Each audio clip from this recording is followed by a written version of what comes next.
perception of self is really important. And I think where we've got our lines crossed a little bit is we're more concerned today about how others perceive us. And I saw this quote ages ago, and it's a little bit of a tongue tie twister, but I'm not who I think I am. I'm not who you think I am. I am who I think you think I am. And so, yeah, that's, I say that to my clients and they look at me like, what? Can you repeat that? Can you say that in a sentence? I'm more concerned about what I think you think of me than I think of me. Yeah. And so I think that's true for so many people. Yeah, absolutely. And so then we try and formulate our self-esteem around what we think people think of us rather than what we think of ourselves. And that's where I think we've got it wrong. Because I should be more concerned about how I feel about me versus how someone else feels about me. And when we're working on our self-esteem, it's what is my perception of myself? What is my self-image? You know, I am all of these things. And actually, Instagram just released Threads. Man, I'm trying to wrap my head around it. Don't even bring that up. No. I'm like, do I use it? Do I not? Do I post a photo or do I not? Yeah. Is it just text? Yeah. Anyway. To go into war with Twitter. Yeah. But my first thread comment was, "Who are you?" Yeah. I want to drop that first, the illusion of like, who am I? Yeah. And, I guess it's the age-old question, like the cliche coming into therapy and being like, who am I? And when it's very hard to answer. Yeah. When I have actually asked that question to a lot of clients, most people look at me very confused and feel kind of like baffled that they can't answer that question. And so then you think about, okay, well, self-esteem is derived in knowing, who I am and feeling positively about myself and, being really confident about my identity. And the perception of self is that, I walk around being this person because I know who that is. But I feel like a lot of us don't know that. And so we wait for others to tell us who we are. Yeah, that's who I am. Yeah. What do you think of me? Yeah. What do you reckon? Yeah. And you're like, yeah, I think you're like really funny. I'm like, okay, cool. I guess I'm funny then. I'm funny. Yeah. Yeah. So, or it's really easy to just say, and I do this. Yeah. Is just say what I do. Right. Who are you? Oh, Yeah. I'm a personal trainer. It's like, no, that's your job. Well. And it's a tricky one. Yeah. It's a tricky one. But I know that's what I will. It's not. I've it's done not that. solely who you are, but Yeah. Well, it's the easiest, I guess. Yeah. When you're, I guess, self-employed, or it's like it's very tied to who you are because that's kind of. It all feels that like you your think about. identity. Yeah, you're like, that's what I do every day for like 40 hours a week, or maybe even 80. Yeah. Self-care, bro.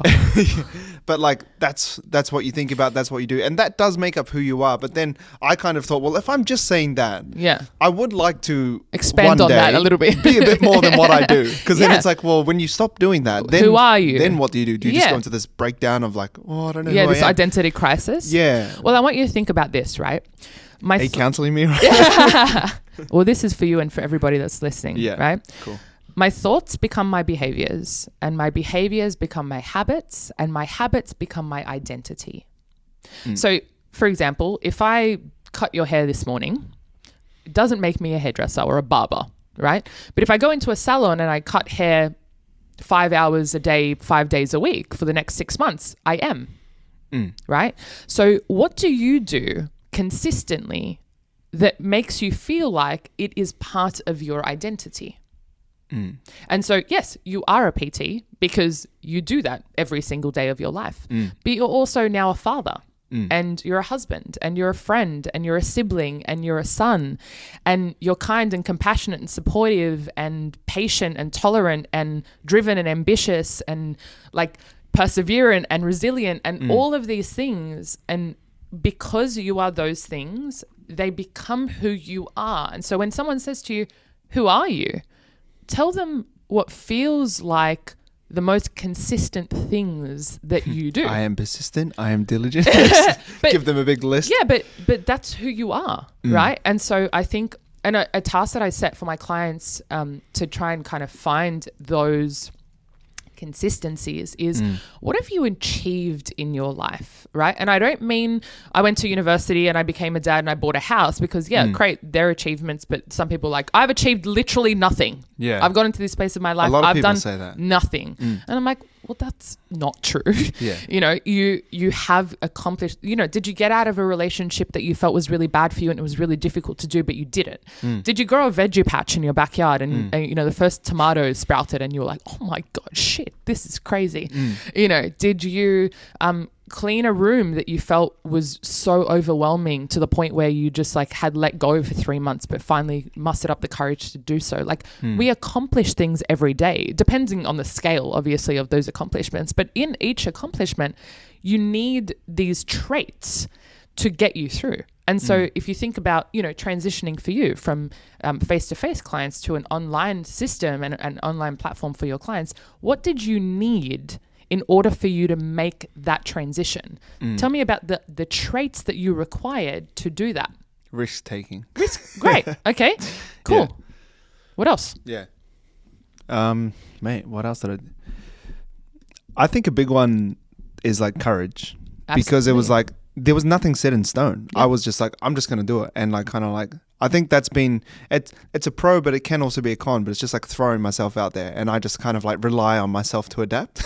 Okay. So I feel like I'm quite resilient or I'm adaptable. And, you know, I take risks and I back myself and I have some self-trust and I'm ambitious and driven by challenge. And, you know, that's just one thing that you've done in your life that has like then spouted out all of these things that you are. And then you can find consistencies in that, because I'm sure that you've done other courageous things or you've been resilient in other elements of your life. And so if you track all these things, you're like, wow, there's a pattern here. Get some data, yeah. Yeah. And I think that when our anxious minds or these really negative self-talk things happen for us and we ruminate about the things that we haven't done or we should be doing, or, you know, periods of our lives where we felt, you know, really down and really flat and we're like, you know, I'm useless. I have not accomplished or achieved anything thus far. I feel really just down about myself. Go back into your life and find the smallest thing and find the attributes that fit. And you, over time, build this really, you know, detailed data of actually I am some really amazing things. I just haven't taken the time to consciously search for them. Yeah. I've got a way that I do it that's, I guess, a little bit backwards towards what you're saying. But because I guess I have that data in my head of the things that I've done and the things that or who I am. Yeah. I've talked about this a few times on my podcast, but I took it from like when I used to go to church back in the day and I used to pray every morning. Yeah. The whole gratitude thing and like, you know, I guess pursuing to be, well, you know, if you're Christian, it's kind of like, you know, to be as God or to be like God. Yep. So you want these kind of attributes. So I kind of turned it into a self-affirmation and I would say, I am this, I am that. Like I am generous, I am... kind, I am, you know, I am hardworking, I am generous. I already said that, but like, so I have this big list. Yeah. And like you said, like the more data you get, the more you can kind of go, oh wow, I am this and that. So I would say these things, but I would kind of go, that doesn't really feel like, that's not really,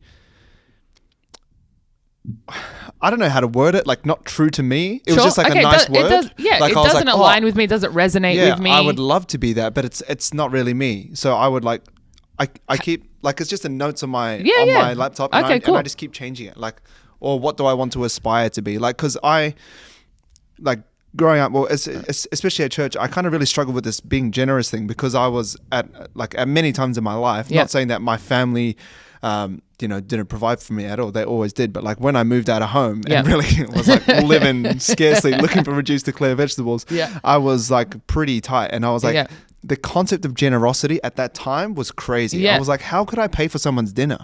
Like, I can't pay for my own. Because like at church, I had this mentor that always paid for my dinner. And I was like, I want to be like him. Like, because every time he did it, I was like, number one, I'd feel a bit guilty because I was like, shivers, man. It's like the 7th time this week this guy's paid for a meal. But then I was like, when I'm older, I want to do that. Or when I have money, I want to be able to do that. But he's like, you can do it now. And I was like, but man, I'm literally pretty tight. Yeah. Yeah. And he's like, it doesn't have to look like that. It could look like, $1 here or it could look like your time. It's time. Yeah. And that was the big one. I was like, time. Like that's you've got an abundant when you don't have money, you usually have time. So I was like, so that was like one thing I really drawed on. But that's kind of one way I've kind of tried to curate this future Brock Ashby that I want to become, or that I want to aspire to be, or that's your ideal self, right? Like, so I'm continually striving to that. But and that in that same breath, the self-image is the person that you are today, right? The person that you envision yourself to be today. Your ideal self is the person you aspire to be, your full potential. This is the best version of Brock ever. And, if I drop dead tomorrow, I'd be like, yeah, that guy was killing it.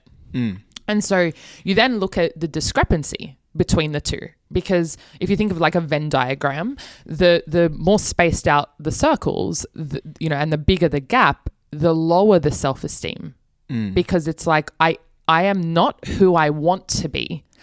But the more crossover there is, the higher the self-esteem. I am who I want to be. And so another really fun little task that you can do is, who is Brock today? This is my self-image. And who do I want Brock to be ideally? And that discrepancy is the barriers. What is standing in the way of my two circles overlapping and me being my full potential self? And so if you struggle with low self-esteem and you think, I wish I was this, and this person, look at who you are today and who you want to be, and then work towards bridging the gap. I think that's a really great tool of like literally like a very practical way of seeing like that's what needs to change. Yeah. And look, the barriers, there's so many of them. What happens if I change who I am and I work towards that ideal version? No one knows that version. Will they like that version? Will they still want to be friends with me? Will they want to stay in a relationship with me? Am I going to be accepted if I walk away from this person of who I think that I am right now? But I really want better for myself. I want different things for myself. Why am I scared to move towards that? Is it a lot of time? Is it a lot of effort? Is it risk taking? Is it that I have to invest in something that I don't know is going to have a positive outcome, but I've got to try anyway? All of those questions that you need to ask yourself as you challenge yourself to move into that ideal self.